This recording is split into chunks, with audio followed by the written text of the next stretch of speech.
casi de costado. Sí, mejor. ¿Con fondo? Además, aquí no gritamos. Ahí está, vamos. Acá vos tenés que quedar ahí. Sos como la madrina de este lugar, además de madre. Madre y madrina. Vení.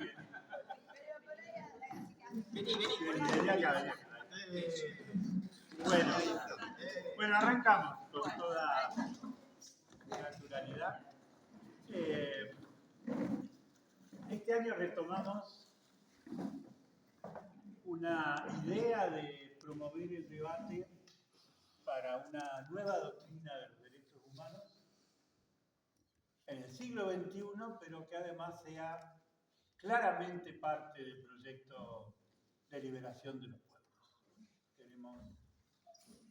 Y bueno, cuando pensamos en este ciclo, dijimos, bueno, en cualquier lugar se puede discutir esto, pero la Universidad de las Madres, la Casa de las Madres, es acaso uno de los mejores lugares. Yo me estaba acordando que la primera actividad fue con Paco,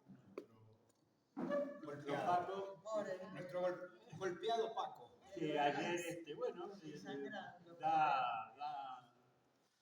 da muestra de compromiso real, ¿no? Y bueno, me acuerdo incluso que Paco, que es tan así espontáneo, se preparó, trajo apuntes, una cosa muy buena. Bueno, este año vamos a hacer igual, una actividad por un mes, tratando también de contribuir a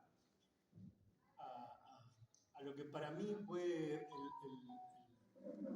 el sentido original de la Universidad Popular de Madrid cuando se pensó y cuántos años yo venía, era muy chico, pero casi que era joven. No tanto, pero bueno. Sí me acuerdo que Herman Schiller me invitaba siempre a los debates hermosos cada vez más. Pero bueno,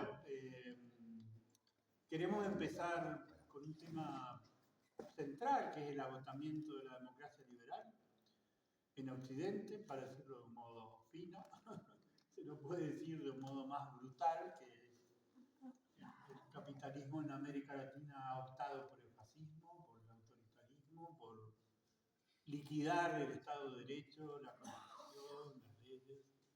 Anteayer en Bolivia pusieron presa a una jueza porque ordenó interrumpir un proceso judicial contra Evo y no pasa nada, nadie se queja, nadie dice nada.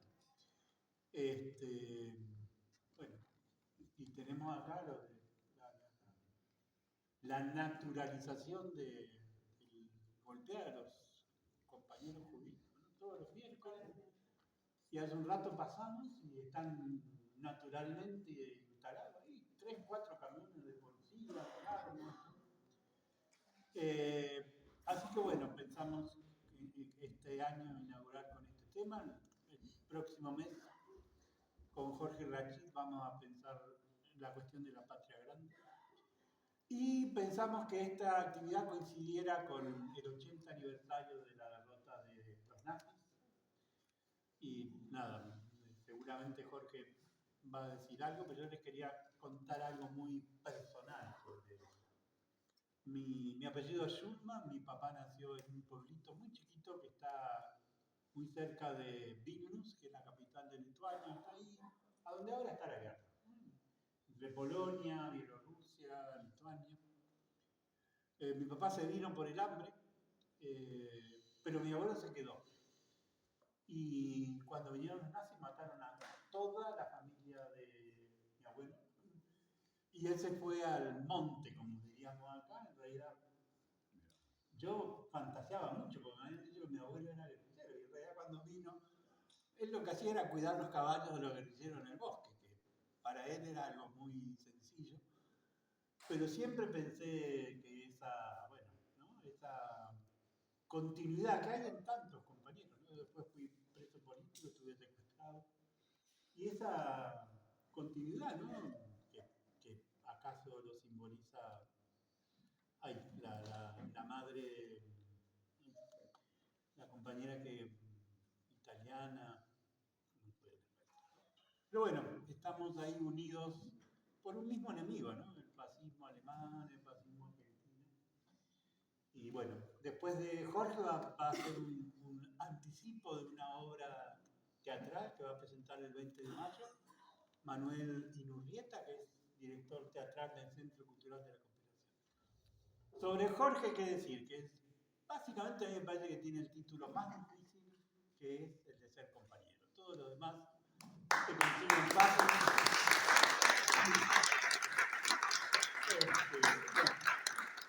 No es nada del otro mundo terminar una carrera, escribir un libro. Ser compañero es muchísimo más difícil y bueno, Jorge ha demostrado indudablemente que es un hombre comprometido con la lucha del pueblo contra el fascismo, contra el genocidio del Estado israelí con el pueblo palestino. Es un verdadero honor contar con él y estoy seguro que nos va a ayudar mucho. Repetir lo que acaba de decir, pero es un honor tenerte acá con nosotros y saber que te queremos mucho. Perdón, no dije que Cristina Camaño está enferma y Sí, por eso me pidió que está con fiebre, sí. presentara. Bueno, en principio, gracias compañeros y compañeras por venir. La verdad que la presentación de José, en lo que respecta a ser un compañero, me honra porque realmente lo que me siento un militante popular, digamos, ¿no? Efectivamente, todas las titulaciones no importan frente a las grandes encrucijadas de la vida, que es obviamente estar del lado de los que sufren y estar contra los sectores dominantes. Mucho de todo el resto se puede borrar en la vida de cada uno de nosotros. Agradezco la presencia de todos ustedes, sobre todo de Carmen, de tanta gente querida, del Rafa Klexer, de la Dignidad ahí, que venimos haciendo algunas cosas juntos, seguiremos haciendo algunas mañanas en la Facultad de Ciencias Sociales. Creo que el domingo es o el otro domingo en Luján, ¿es el otro domingo o es el Sábado 17. Sábado 17. Bueno, tratar de darle batalla, debate y bueno, y tratar de construir, que es muy importante, de cara a enfrentar al fascismo que hoy está en la Argentina, ¿no? Y eso requiere, obviamente, como hace Paco poniendo el cuerpo, como hicieron los padres durante tantos años, incluso en momentos mucho más difíciles que ahora, cuando los caballos las rodeaban y daban el ejemplo y nosotros las mirábamos, preguntándonos cómo puede ser que tengan estas mujeres tanto coraje.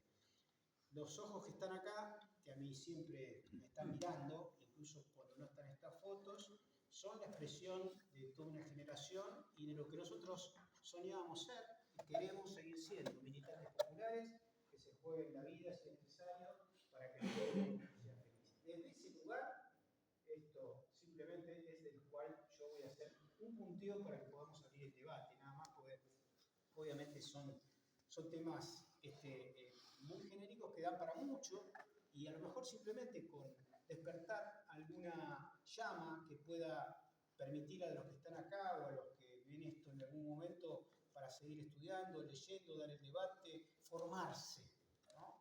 Yo siempre digo que la formación, bueno, eso lo saqué de un argentino médico que se llamaba Ernesto, la formación primero es plural. Primero es plural. Uno puede tener, había un intelectual que a mí me gustaba mucho, se llamaba Aníbal Ponce, ¿no? Que decía cuando la cultura o la educación se disfruta como un privilegio, envilece tanto como el oro, ¿no? Entonces las titulaciones, los conocimientos no sirven para nada o por el contrario pueden servir para el enemigo, pueden servir para la dominación, pueden servir para destruir mentes, pueden servir para confundir a los otros. O sea, lo primero es la formación moral. ¿De qué lado estás parado? Y a partir de ahí, el resto puede sumar. Pero insisto, hay muchos sujetos repletos de libros y de títulos que utilizan ese conocimiento para la dominación. Así que no hay garantía. La formación moral de un militante supone cierta, creo yo, aspecto de humildad, de ascetismo también, de compañerismo, de, como decía el negro Carela, que lo tengo ahí pegado al lado de la computadora porque me encantaba esa frase, cuando los compañeros se olvidan del enemigo empiezan a pelear entre ellos. Entonces, tener claro quién es el enemigo y no puede ser que nosotros dediquemos 30% de nuestra vida a pelearnos con los compañeros y 70% a pelear con el enemigo. Es 99% a pelear con el enemigo y 1% en todo caso para discutir pelotudeces y pequeñas diferencias tácticas. Pequeñas diferencias tácticas que las tenemos, por supuesto, algunas que tienen que ver con lo generacional, otras que tienen que ver con lo formativo, otras tienen que ver con diferencias de nombres que nos gustan, o de celos, o de etcétera, pedorradas, que no pueden desviarnos de saber que el enemigo es el fascismo, se llama Javier Milei, se llama Donald Trump, se llama Meloni, se llama Bolsonaro, se llama Netanyahu. Bueno, eso es el enemigo, ¿no? Y eso obviamente son nombres, pero que tienen detrás una estructuración. Una estructuración económica, una estructuración geopolítica, una estructuración militar. Muy bien, esta es, digamos, una especie de introducción desde donde intento hacer el punteo. Dos introducciones. Una vinculada, que decía recién, que desde donde hablo, y otra, el anclaje, digamos, de saber que uno tiene que dedicarse a combatir al enemigo. Esa frase de Brecht, ¿no? De con fascismo no se debate, al fascismo se lo enfrenta, se lo combate. Y el fascismo tiene sus distintas formas de expresión en cada momento. El momento de la crisis del capitalismo es cuando el fascismo se pone más violento. Eso lo vimos. Y la reacción, que es una palabra muy interesante, que aparece por primera vez en términos políticos en la Revolución Francesa, remite a los reaccionarios que se enfrentaban a Robespierre, a los virtuosos, a los jacobinos, a la izquierda de la Revolución Francesa, ¿no? Y reaccionaban frente a eso. La reacción siempre es una situación de miedo frente a la posibilidad de la democratización. Y quiero hacer una aclaración sobre esta palabra tan vapuleada. Más allá de que su etimología remita a Grecia, en Grecia, demos, pueblo, gracia, poder, el demos era el 10% de la población. El 70%, 60% eran esclavos y el resto eran mujeres que no entraban en el demos, ¿no? Entonces hay que construir una democracia donde efectivamente exista poder popular, ¿no? Entonces, para mí, desde mi punto de vista, hay muchísima más democracia, infinita más democracia en Cuba y en Venezuela que acá. Absolutamente. Porque hay más poder popular, porque la gente tiene más poder de realización en el marco de sus condiciones de vida, ¿no? Acá tienen menos posibilidades de realización. Tenemos el 50% en Argentina de gente que no morfa lo suficiente, de pobreza estructural. 50%, la mitad. El otro día leí encuestas rigurosas vinculadas al último informe de la EPH, la encuesta permanente de hogares, decía que el 80% de la población argentina gana menos de 800.000 pesos.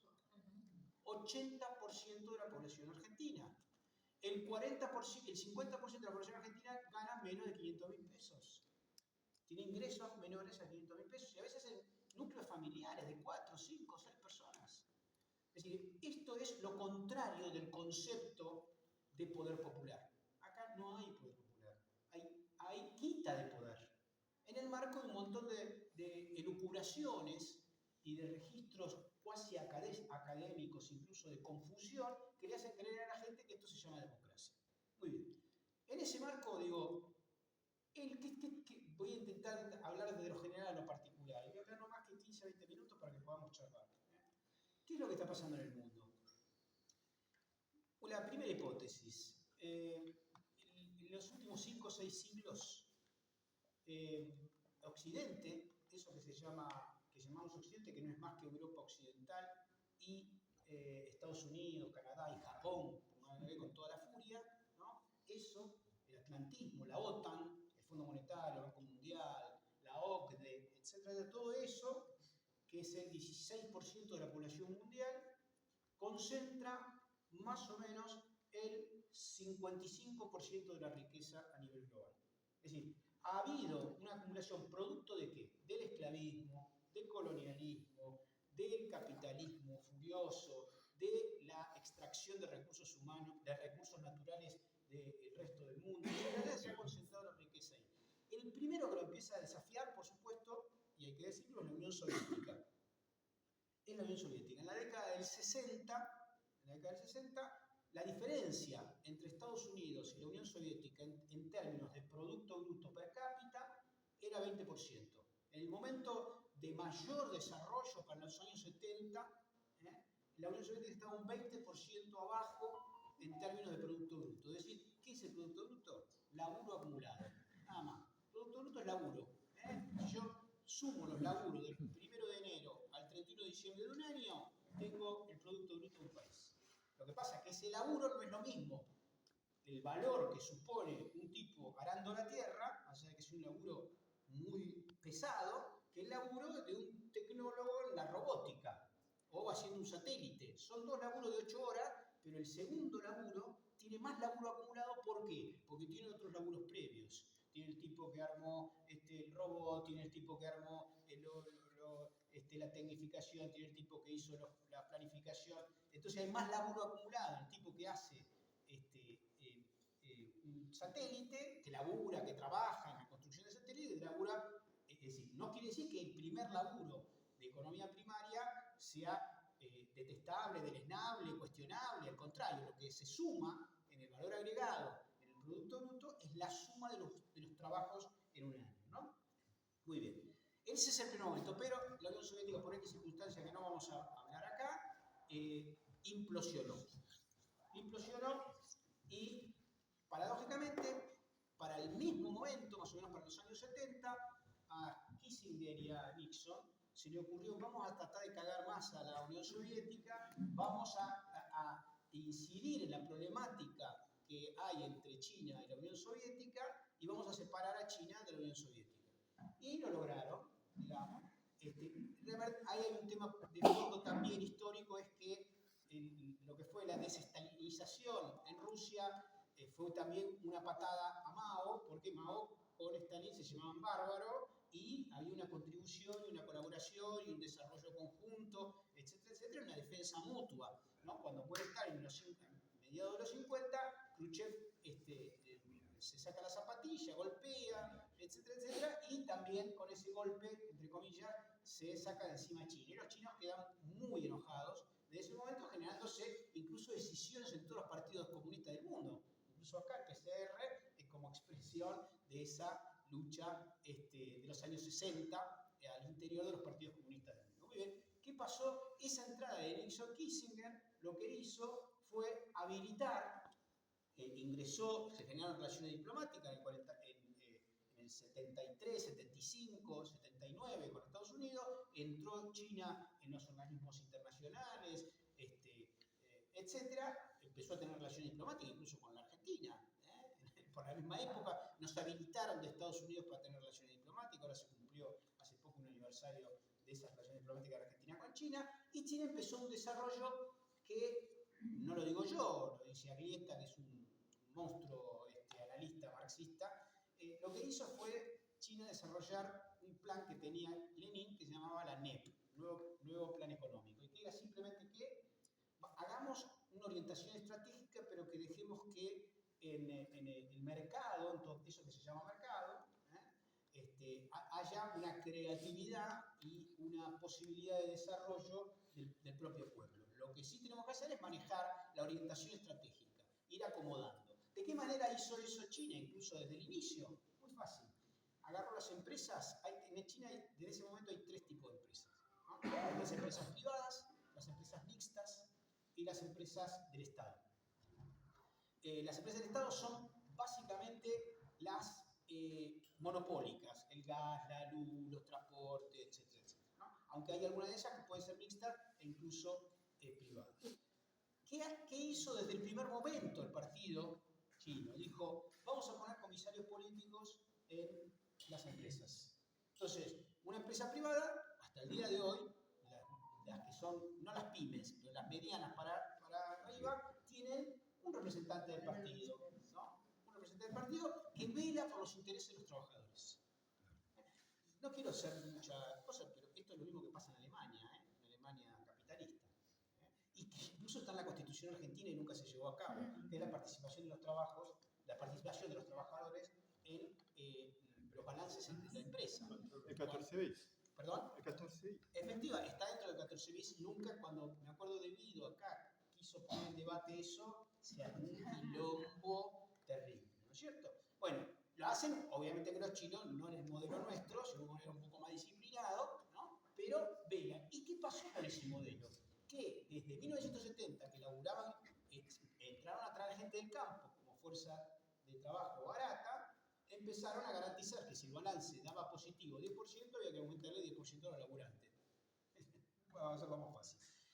Hace poco, Cox, que es el CEO de Apple, una de las empresas más grandes del mundo, que fabrica hasta el día de hoy, probablemente hasta el año que viene, porque se están mudando a la India, fabrica los iPhone, todos los iPhone del mundo los fabrica en China. Le preguntaron por qué ya Trump en el primer gobierno le venía rompiendo las pelotas, che, tráeme las empresas para Estados Unidos, ¿no? Y entonces, muchacho dice, mira, no es un problema eso. Tengo dos problemas ahí. Primero, que la fuerza de trabajo técnica que tengo en China no la tengo en Estados Unidos.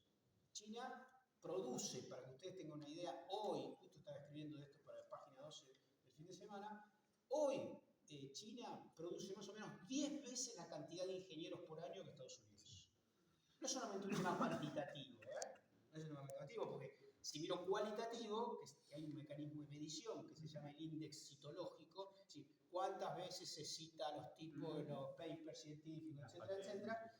Patente es otro negocio, pero también es muy importante. Pero en lo que se llama ciencia de base, el mecanismo de medición, algunos lo pueden criticar, pero la verdad que es el que se utiliza, se llama cuántas veces se cita a tipos en investigaciones de otros. Entonces dice, bueno, che, acá tengo 50.000 citas de tipos de chinos, y acá tengo 20.000 solo de norteamericanos. Bueno, el año pasado fue la primera vez que hay más citas de investigadores de ciencia básica chinos que de Estados Unidos.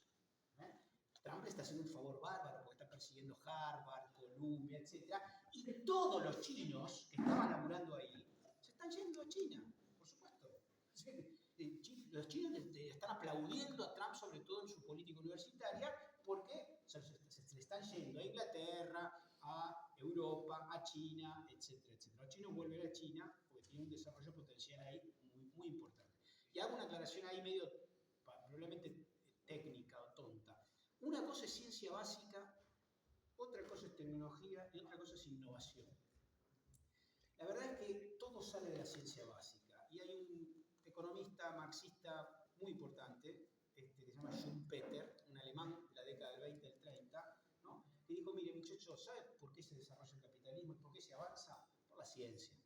No nos mientan más, no diga, o sea, la clave de todo es si vos tenés desarrollo científico, que lo puedas, digamos, que puedas innovarlo en el mercado. Ahora, todo desarrollo parte de ciencia básica. El chino, que desarrolló la batería de ion de litio, es un muchacho del MIT, que por supuesto se volvió a China. Y hoy China es el primer productor mundial de baterías de litio. Y está desesperado Tesla, el muchacho Elon Musk, porque le tiene que comprar a China. Porque China controla, no solamente controla toda la cadena de valor. Puso empresita acá en Salta, puso empresita en Bolivia, puso empresita en Chile, puso empresa en Ucrania. Tenía todo esto que ahora le está afanando a Estados Unidos, lo había comprado inicialmente China y obviamente Zelensky se lo va a ir sacando para dárselo a Trump. Entonces, lo que quiero decir es que la situación de fascismo actual tiene que ver con una reacción frente al miedo que le produce la emergencia de un nuevo mundo y el desafío. De la misma manera que en los 50, 60, entre los 40 y los 60, está el macartismo en Estados Unidos, producto del miedo que le producía que Rusia había llegado primero al espacio, había puesto el primer satélite, había mandado una perra al cielo. Todo eso generaba un terror enorme, ¿no? El hecho de tirar dos bombas nucleares en Hiroshima y Nagasaki en agosto del 45 y dicen, bueno, ya está, con esto le avisamos a los rusos y a los comunistas que no se hagan los pelotudos. En 7 años la Unión Soviética informa que tiene su bomba nuclear. Todo este tipo de cosas generan terror y producen una reacción. Bueno, la reacción del macartismo, esa nueva casa de brujas que en el teatro puso Arthur Miller maravillosamente, que tenía que ver, que hacía referencia, era una simbologización de lo que había pasado en el siglo XVII en Estados Unidos, cerca de Boston, en Salem, tenía que ver con el macartismo, con la casa de brujas, ¿no? Como se decía en aquel momento. Hoy hay una nueva casa de brujas en Estados Unidos, que es de chinos, es de estudiantes que cuestionan al gobierno de Israel por las masacres, etcétera, etcétera. Lo de Harvard es muy interesante, porque Harvard es una universidad privada, forma parte de una liga, que es la Liga de la Hidra, la Ivy League le llaman, ¿no? Que son 10 universidades de Estados Unidos, todas del noreste, ¿no? Todas del siglo XVI o del siglo XVII y XVIII, ¿no? Y le dicen porque tienen las paredes llenas de esta plantita, que es una hidra, se llama, creo. Hiedra, ¿no? Hiedra. Bueno, esa plantita está en los cosas que son edificios muy viejos, en las paredes de la Liga de la Hidra, ¿no? Entonces, el presidente de Harvard actual, se llama Garber, es un muchacho judío. Y dice, yo no voy a aceptar que uno de los pedidos del gobierno de Trump es que le den los nombres de los manifestantes. De ninguna manera, nosotros no vamos a dar nada, ni pedo, no se les ocurra. Ah, ¿me sacás la guita? No importa, sacame la guita.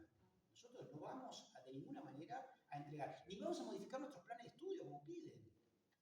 Y pide que el gobierno tenga presencia dentro de los planes de estudio de historia de África y Medio Oriente. Creo que eso fue lo más grave que hicieron. Querer meterse con los planes de estudio. Claro, planes de Ahí estudio. creo que fue. No, pero perseguir estudiantes, doctorados, postdoctorados, manifestantes, nombre de todos los estudiantes chinos quieren. Sí. ¿No? Bueno, le dijeron que no, se plantaron y dijeron que no. Otros dijeron que sí, Columbia, por ejemplo, le dijo así, te entrego todo lo que quieras. Manda en cana todo eso. Bueno, esto es más o menos lo que pasaba en la Alemania nazi. Exactamente lo mismo, respecto a las universidades. Tenían los tipos que se iban a la mierda, los tipos que no aceptaban trabajar para el Estado nazi, como Einstein, que se fue, y tenés otro, como Heidegger, que terminó siendo el rector de la Universidad de Friburgo, asumiendo y lanzando su famoso discurso de Asunción en 1933, alabando a Hitler, etc. Estamos viviendo una etapa en el mundo de reacción. Ahora bien, si uno mira el panorama completo, los reaccionarios la tienen muy difícil, muchachos. Muy difícil. Miremos lo que nos interesa más a nosotros, que es América Latina. América Latina, desde México hasta Tierra de Fuego, hasta la Argentina y Chile.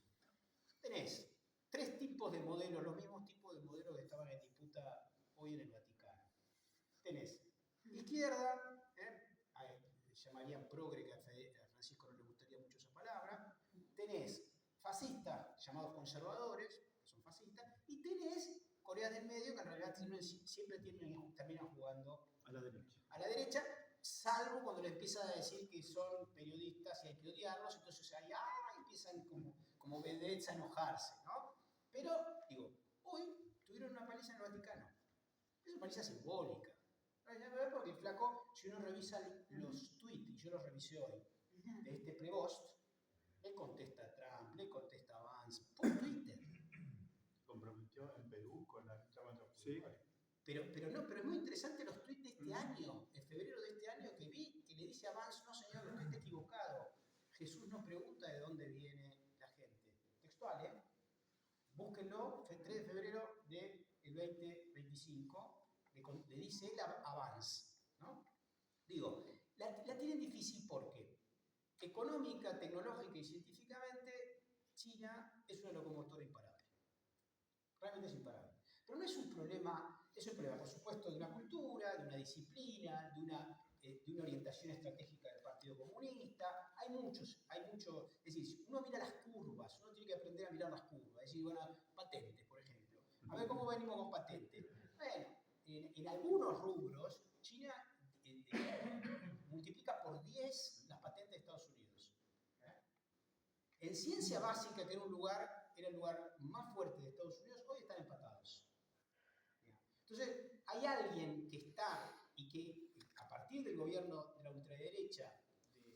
Trump va contra sus propios valores históricos con los cuales construía su hegemonía, la universidad era uno, la democracia institucional era otro, esa mentira, ¿no? Digo, lo dije desde el inicio, yo creo que la división de poder, el republicanismo, etc. Y tenemos acá en Argentina un monigote que de alguna manera lo pretende imitar, ¿no? Un imitador local de toda esa realidad. Pero ¿por qué creo que, no por hacer un optimismo histórico del cual formo parte por ser marxista, ¿no? Pero digo, no por eso, sino porque miro los datos y me interesa mucho lo estructural, ¿no? Me interesa mucho lo estructural, es decir, hay una economía que sigue creciendo, que es la economía de China, y hay una economía estancada. Hay una economía estancada. En el primer, números del Banco Mundial, del Fondo Monetario, ¿no? de algún muchacho que sea considerado un zurdito, ¿no? De este año, Fondo Monetario, primer cuatrimestre del año 2024. Estados Unidos decrece el 0,3% de su PBI y China crece el 5% de su PBI. ¿Qué te dice Trump? Dice, bueno, vamos mal, pero vamos bien. ¿No? Mira la frase de Mel. Estamos mal, pero vamos bien. Es más o menos lo que dice. Lo que pasa es que la ideología es muy interesante, porque el tipo está encaprichado en un supremacismo. El gran problema de la derecha, y que se expresa básicamente a nivel demográfico, es que tienen terror de convertirse en negros. Es el gran miedo que tienen. Tienen terror de convertirse en negros. Entonces, si vienen muchos inmigrantes, van a terminar votando y van a votar negros. Y si dejamos encima tiene más hijos. Tienen más hijos. Los mexicanos tienen muchos hijos, ¿no? Y terminan votando. Nos van a sacar a Estados Unidos. Este es un gran problema estructural. Sí, pero ahora, cuando entraron casi 40 millones en la última de mexicanos y latinoamericanos en el último medio siglo, están muy asustados. Entraron, eso era México, gran parte de eso era México, ¿no? Pero están muy preocupados. Hay los sectores y además, como el sistema económico norteamericano por el neoliberalismo se ha desindustrializado fuertemente, un dato, para el año 2000, dentro del PBI norteamericano, la industria era el 20%, hoy es el 5%, punto. Entonces, ¿qué te decían en aquel momento que nos mintieron acá en la época del menemismo? No, se acabó la producción industrial, ahora es todo servicio. Estamos viviendo la economía del conocimiento, no hay que hacer fábricas. ¿Qué es lo que en realidad tenían como miedo? A la clase trabajadora. Tenían terror a los obreros, que es lo mismo que les pasa hoy acá. Estos tipos, en realidad, son capaces de destruir el sistema productivo y dejar solamente peones de estancia, que no es economía intensiva, sino extensiva y se necesita poca gente, para no tener sindicatos. Los sindicatos tienen referentes que se sientan con los patrones y le hablan y no los puedes apretar cuando no son burocratones, ¿no? Y eso es insoportable para aquellos que han sido constituidos en un evolucionismo social racista. Si a mí me preguntan cuál es mayoritariamente el punto central de la reacción, es el racismo. Es un tema absolutamente antropológico. ¿No? Son capaces de perder guita como pierden en Argentina muchas industrias para que la negrada peronista no vuelva. Odian más que incluso, claro, anteayer, como decía, para denostarlo a Riquelme, le dijo negro de mierda. Sí. Está bien.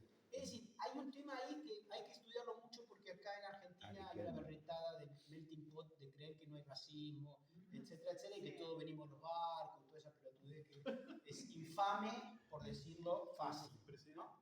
Entonces, vuelvo a la geopolítica. Estamos frente a un momento de reacción, pero los sectores que han, de algún chip, requieren de presidencia. Mucho fuerte. Y el presidente de madre. Muchas gracias. No, por favor. Gracias.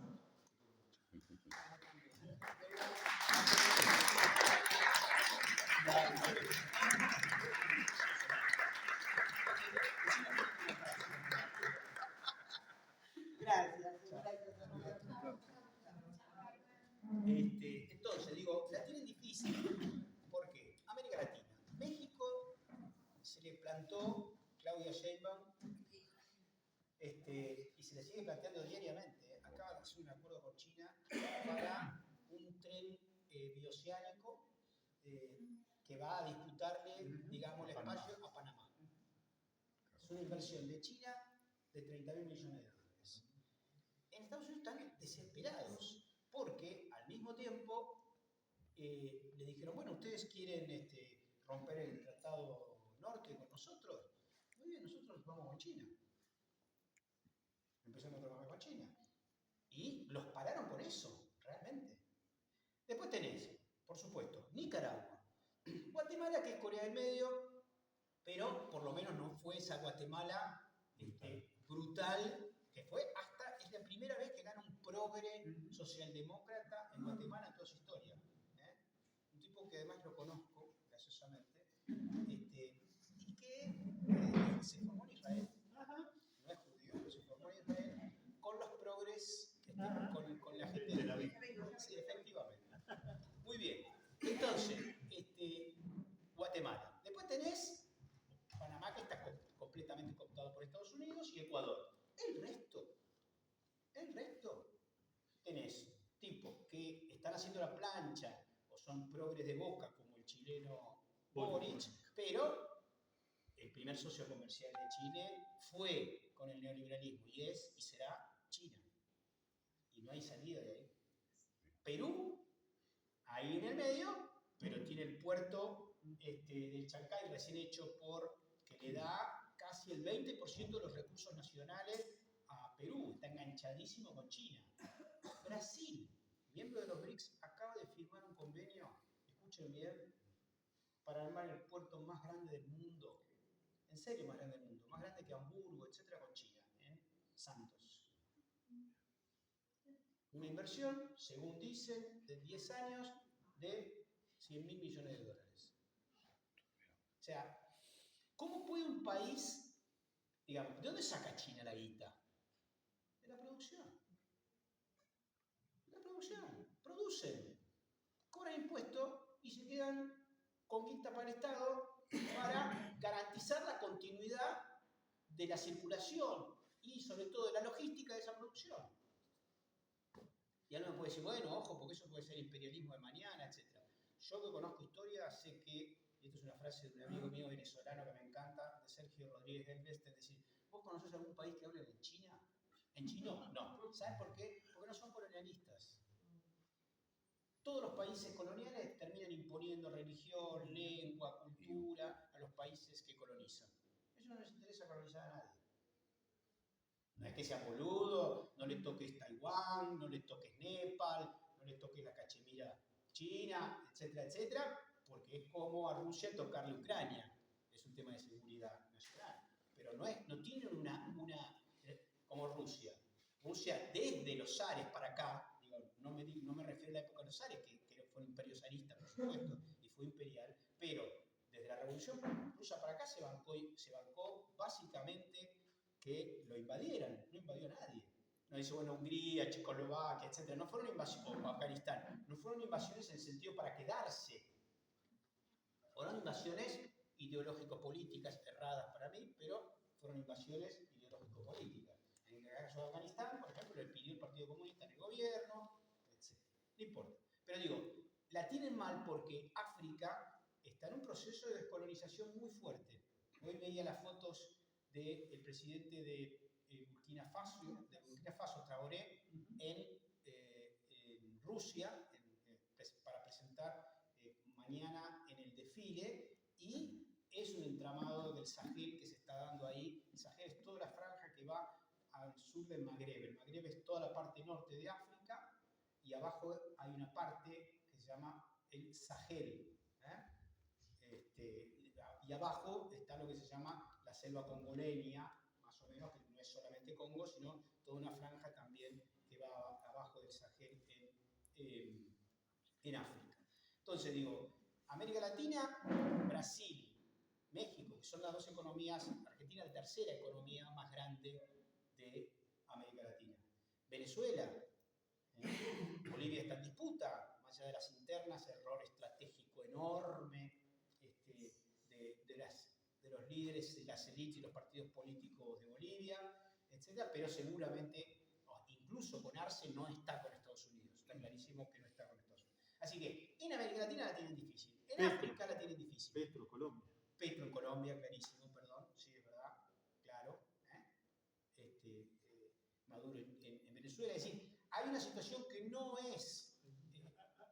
Cuando estaba llegando lo encontré a Pedro Peretti, Sí. nos conocemos de la Coordinadora de Juventudes Políticas 78. Y hablando de diversas cosas me dice, respetar más a Maduro. Cuando estaba Chávez, importaban el 95% de los alimentos. Sí. Incluso ahí contó la experiencia con cuando ellos intervinieron, pero Kirchner lo puso Patente. Pero bueno, hoy se autoabastecen en alimentos, el 98%. Ahí el que sabe de eso es Rafa, más o menos así, ¿no? Él estuvo bastante trabajando. Dicen que es así y lo comprobamos cuando fuimos. Sí. Muy Y bien. es que hay muchos compañeros argentinos ayudando a armar cooperativas. Sí, él estuvo varias veces en esa Cooperativas de pescadores, de agricultores. El MST brasilero Ajá. le está cambiando la tecnología, Sí, la sí. agroecología, en grandes extensiones. Están planteando la soberanía alimentaria muy en la sustitución por importaciones. Bueno, y están mejorando también la producción de petróleo. Están produciendo casi 1 millón de barriles por día, cuando producían 200.000 hace 4 o 5 años.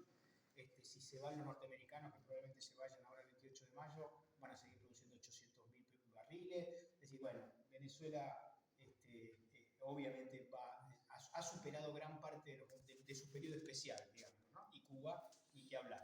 Entonces, digo, no la tiene fácil. Los BRICS es un elemento clave a nivel geopolítico. Mañana va a ser un día muy importante. Yo creo que es una fecha, no solamente por el 80 aniversario, por supuesto, sino por el hecho de mostrar los desfiles. Mañana va a desfilar, y yo ya lo vi en los ensayos por cosas, el Ejército Popular Chino. Va a desfilar Vietnam. por primera vez. Coreano, chino y vietnamitas.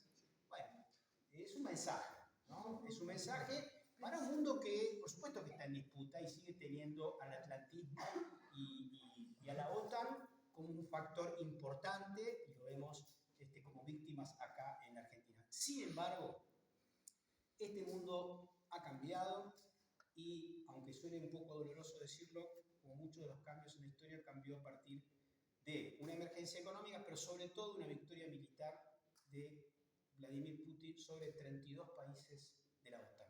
Y esto no lo van a escuchar en ningún lado, lo saben los 32 países y están desesperados porque hace muy poco salió en el New York Times una cobertura muy importante donde puso a las claras cómo esos 32 países trabajaron y siguen trabajando en una base militar en Polonia, orientando con sus satélites, con sus armas, con sus oficiales a las fuerzas de Ucrania, que obviamente tienen muchos mercenarios y también soldados de otros países. Así que yo creo, si me preguntan cómo va a ser recordada esta etapa en la historia, va a ser recordada con que el 9, y con esto termino, con que el 9 de mayo del año 2025 empezó en una nueva etapa en el orden global.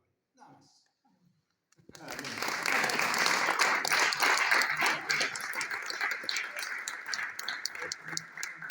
A las 7 me Porque esperan, tiene ¿puedo programa de llamarme?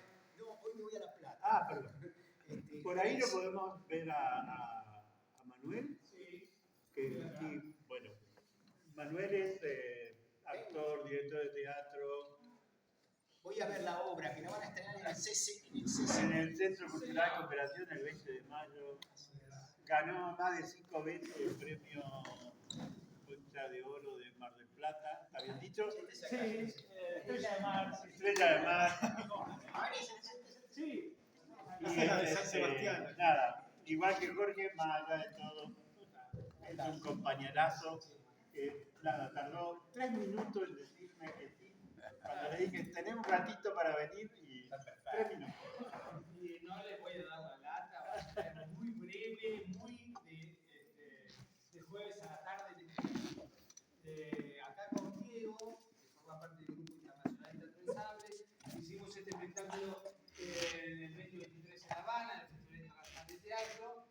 Y el año pasado en la primera Bienal de Humor Político también de La Habana, y ahora con otro nombre y actualizado, lo vamos a interpretar, lo vamos a estrenar el 17 de mayo en el Centro Cultural de Argentina. Así que yo le voy a pedir, primero que sean indulgentes conmigo, y que no hay escenografía, hay que imaginar un montón de cosas, podemos hacerlo, podemos imaginar. Así que en el espectáculo también participa nuestro querido amigo de todas, que es Atilio Borón. Así que vamos a escuchar, sí, en un momento aparece vestido de soldado soviético. Me encanta, Así que, me encanta. ya antes, en otro espectáculo, había manejado un taxi, llevado el taxi a Marx. Ahí está. No, bueno, arranquemos y vamos empezando. Vamos. Es preciso soñar, pero con la condición de creer en nuestros sueños, de examinar con atención la vida real, de confrontar nuestra observación con nuestros sueños y de realizar escrupulosamente nuestra fantasía. ¿De quién es la frase, Atilio? De Lenin, man, de Lenin. Muy bien. De Stalingrado, un departamento en ruinas, el soldado está herido. Y Atilio nos presenta así.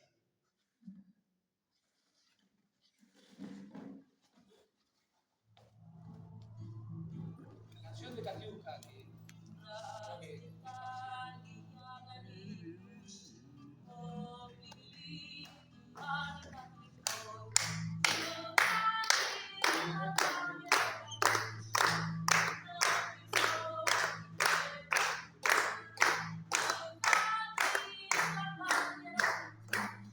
La batalla de Stalingrado se produjo entre el 23 de agosto de 1942 y el 2 de febrero de 1943.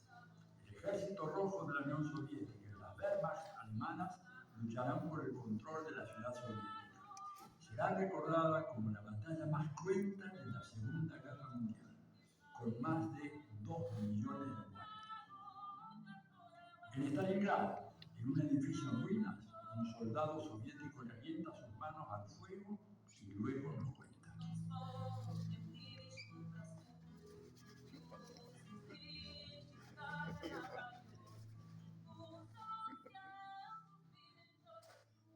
Buenas noches, señoras y señores. Aquí en Stalingrado ahora quiero contarles sobre las casualidades de las cosas.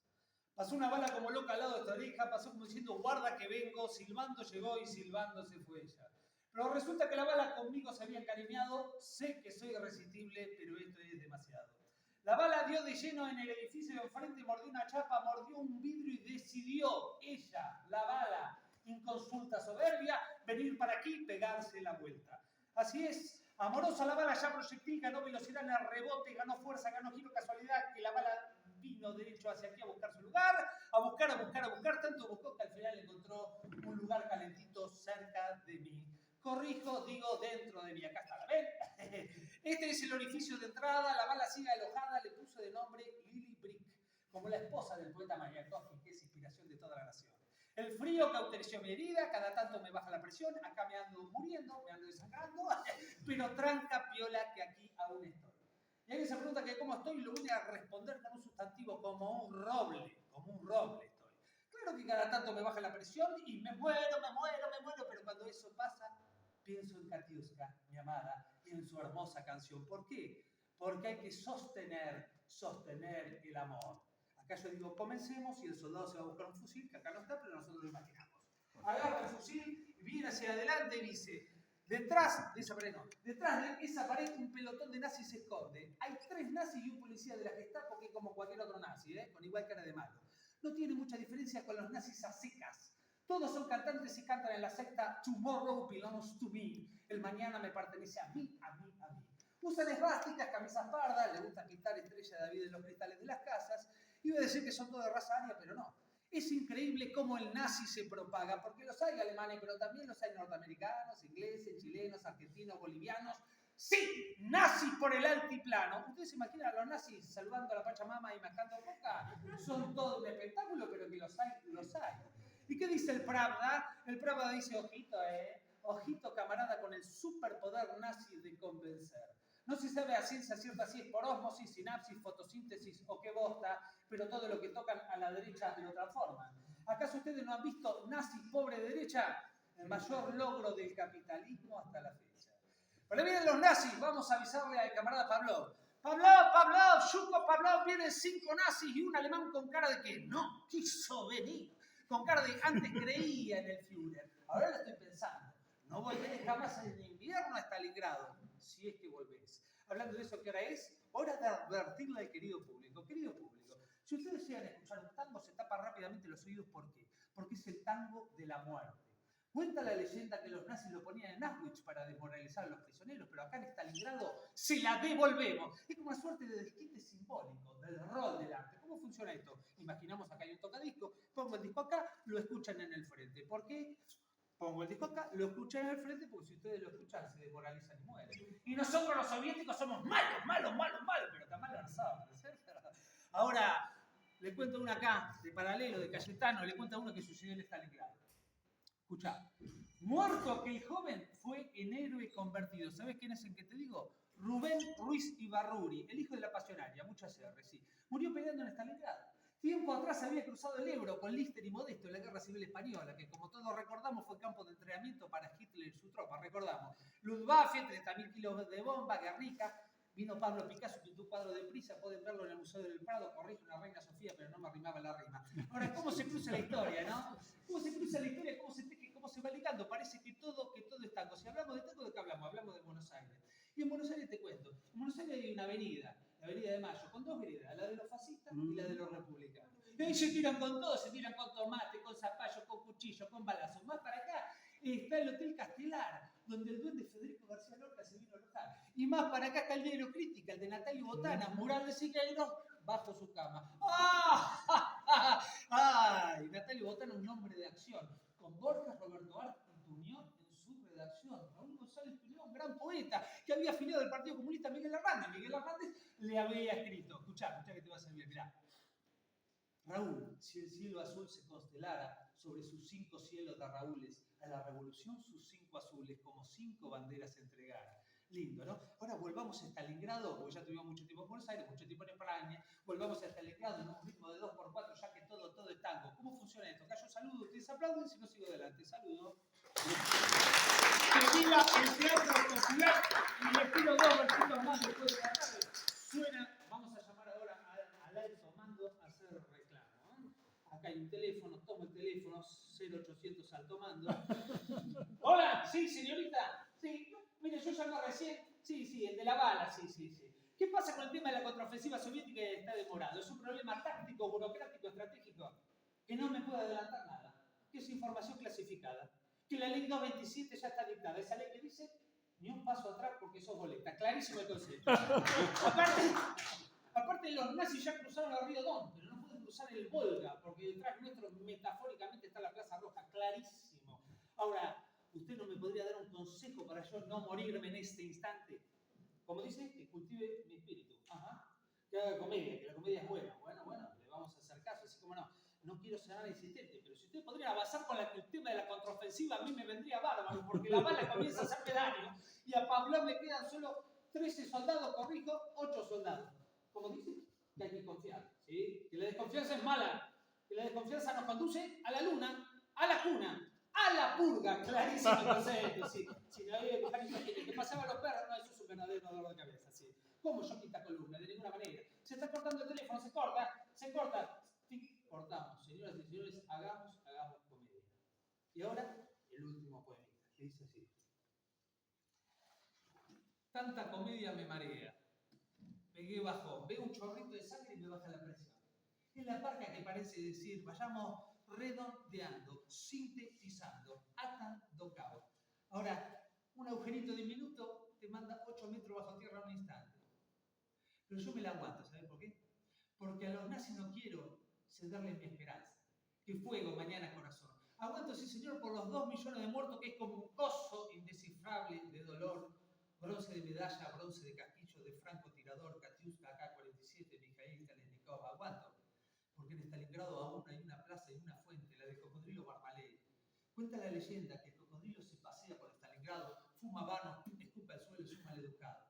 Dicen que el cocodrilo abre grande su boca y se tragó una familia entera. Pero los niños sonrientes a la familia rescataron. Pero luego el cocodrilo volvió grande su boca y esta vez se tragó el sol y ahí la oscuridad sobre nosotros descendió. Y el cocodrilo sigue allí.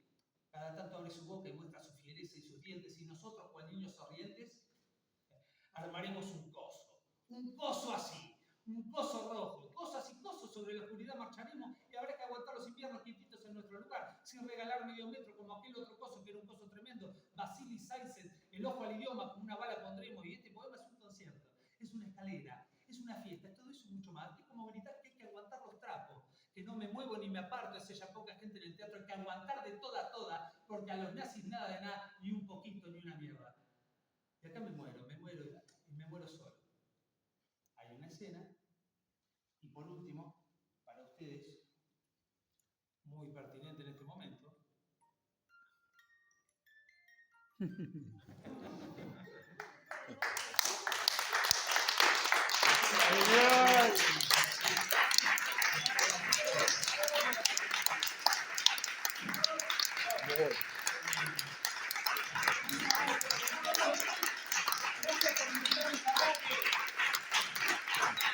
Genial.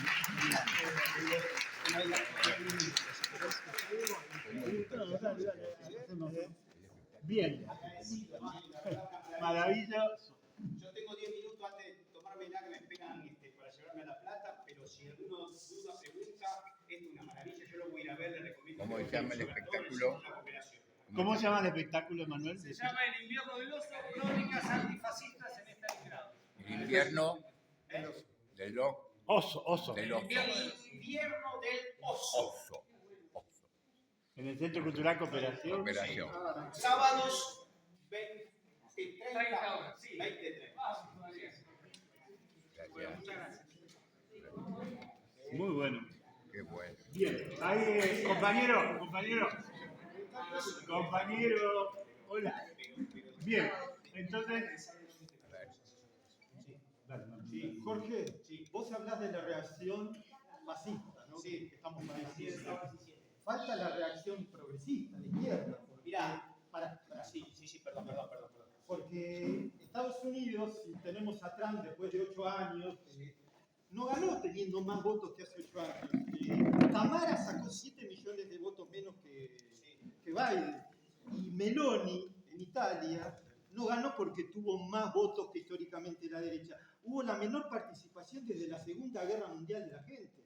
Y acá en Rosario lo estás viendo, ¿entendés? Falta una reacción de izquierda, ¿no te parece vos?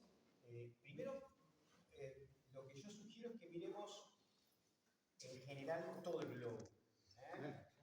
Pero, por un lado eso, porque si no tendemos a creer que la reacción fascista es mayoría en el mundo, y no lo es. Primer tema. Eso me parece que es lo más importante porque los BRICS no acumulan este gobierno fascista. El único que podía haber sido parte de los BRICS y se fue es el propio Milei. Eso por un lado. En segundo término, hay que buscar algunas explicaciones de lo de Meloni, lo de Trump, en básicamente la crisis del neoliberalismo y del modelo político-económico del Occidente que está en decadencia.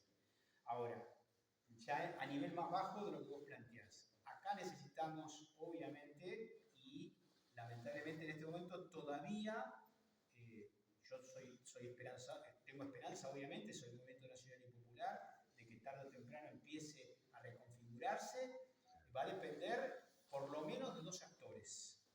Del actor fascista que se sigue equivocando y que no pueda sustentar este proyecto económico porque no puede endeudarse más, y del campo popular que se organice y deje de tener peleas fratricidas. Va a suceder. Nadie puede decir cuándo. Lo que podemos decir es que nos gustaría que sea antes de lo que está sucediendo. Nos gustaría que ya tanto los trabajadores, los organismos populares, los partidos más o menos estén en la calle peleando contra esto, y no se está dando, es verdad. Y tenemos que ser críticos con respecto a eso. Pero, y acá viene algo que es polémico, por supuesto, yo creo que la manera de impulsar eso no es señalando a los compañeros que están equivocados. No es tampoco siquiera puteando a los confusos que terminaron votando a Milei. Porque si las cuentas, muchos de los que votaron a Milei son los que votaron a Cristina. Entonces, ¿qué tenemos que hacer? Hay que recuperar, hay que hablar con mucho respeto, hay que dialogar, hay que convencer, hay que persuadir, hay que generar esperanza. no, bueno, sí, hay que generar esperanza, por supuesto, y nadie que no sea creíble puede generar esperanza.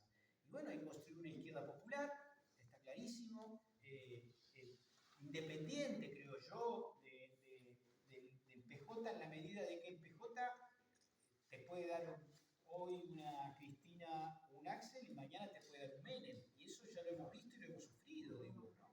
Entonces creo que hay que construir una izquierda popular que sea parte, por supuesto, de la confluencia de un proyecto político progresista, de izquierda, nacional y popular. Lo que no creo es que eso se puede hacer a, digamos, los empujones. No creo que se pueda hacer peleándose con los compañeros que el día de mañana vamos a tener al lado. Y no puede ser ridiculizando a aquellos que se vieron frustrados o se vieron traicionados o frustrados por Alberto Fernández, que vieron una pandemia que destruyó cognitivamente a la gente y que, bueno, se vieron operados por los medios de comunicación que inventaron a Milei. Y con esto me voy a la mierda. Bueno, nada. Cerramos. No, yo creo que hay, no lo voy a desarrollar, pero en Argentina hubo un revolucionario de un pensamiento muy avanzado, se llamó Jorge Bernstein, y en su última época Jorge dedicó mucho esfuerzo a desarrollar el concepto de decadencia, que muchos confundieron con catástrofe, que no lo era, pero que de alguna manera Ergon también lo explicó, ¿no? Es decir, el capitalismo es un proceso histórico que comenzó, que se desarrolló y que hoy está en su etapa de decadencia, que la palabra más fácil para mí sería pudrición, putrefacción. De esa pudrición, claro que no van a ser automáticamente el mundo nuevo ni la democracia verdadera, pero las crisis lo que tienen es que generan la oportunidad. Y la oportunidad nunca es algo metafísico, no es una cosa. La oportunidad solo existe como una relación entre partes.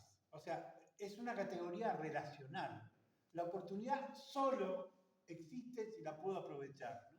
Hay una frase de Barcesat que la digo hace como 30 años en un ciclo de Derecho Humano de la Universidad de las Madres, pero creo que en el 2000.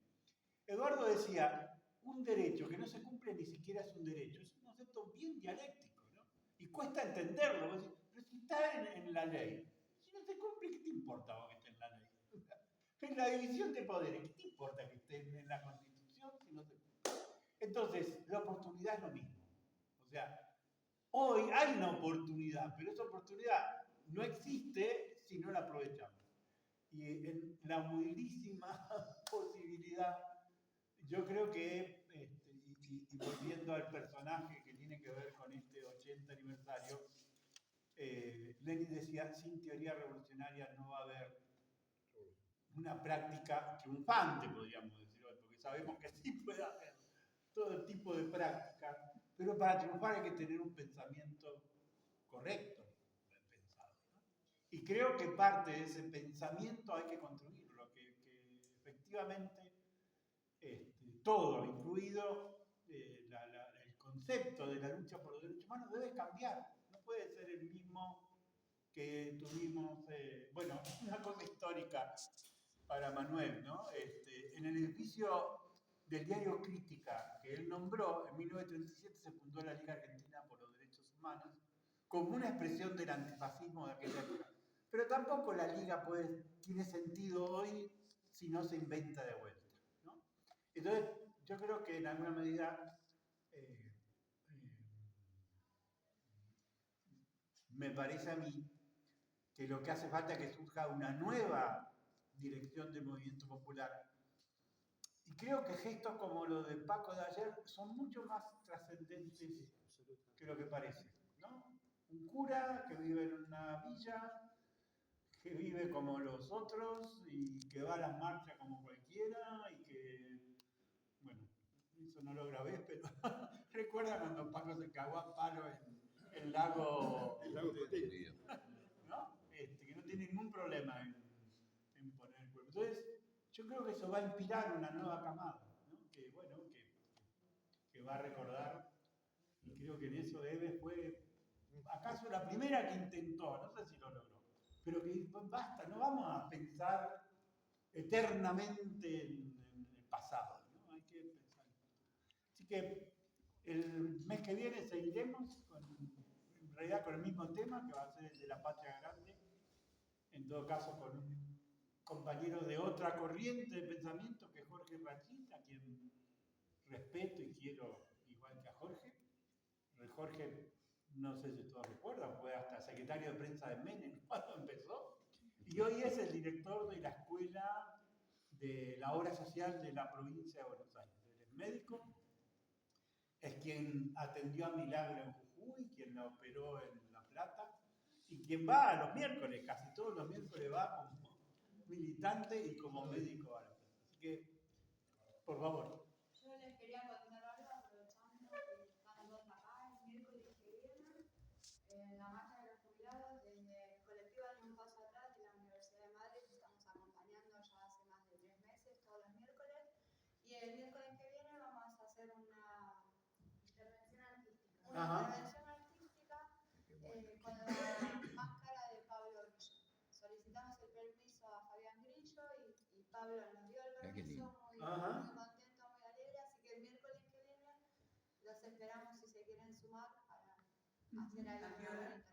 A las 3 de la tarde. A las 3 de la tarde salimos todos hacia el anexo. No, acá a las 2:30, a las 3 hay que estar en el anexo del Congreso, porque cambiaron el horario. Es así, ¿no?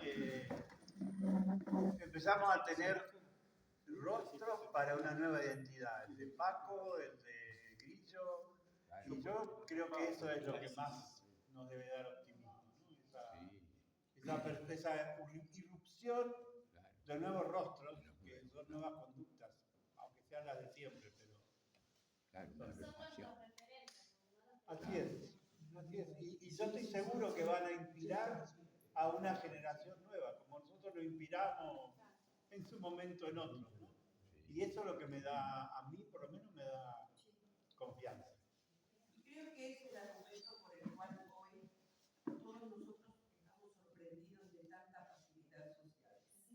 Todos pensamos lo mismo, todos pensamos igual, y nadie arranca, y todos esperamos que alguien arranque.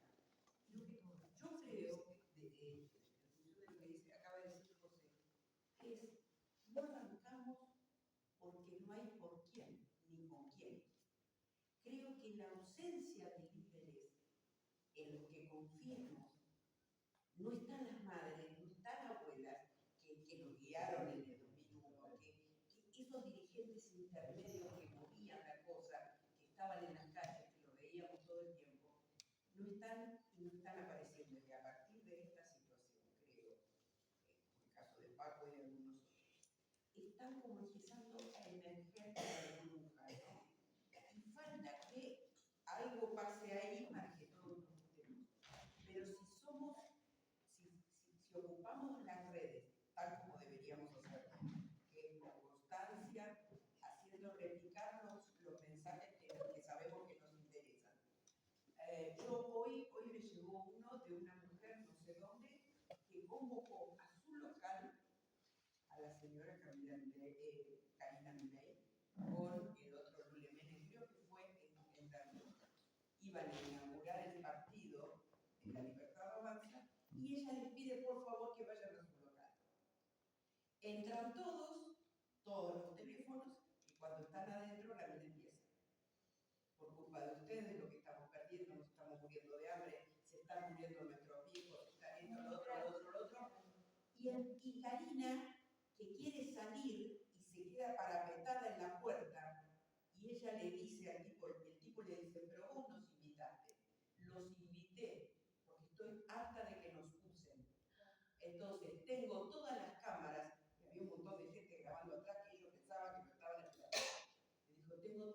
gente de testigo para decirle que por culpa de usted me estamos muriendo.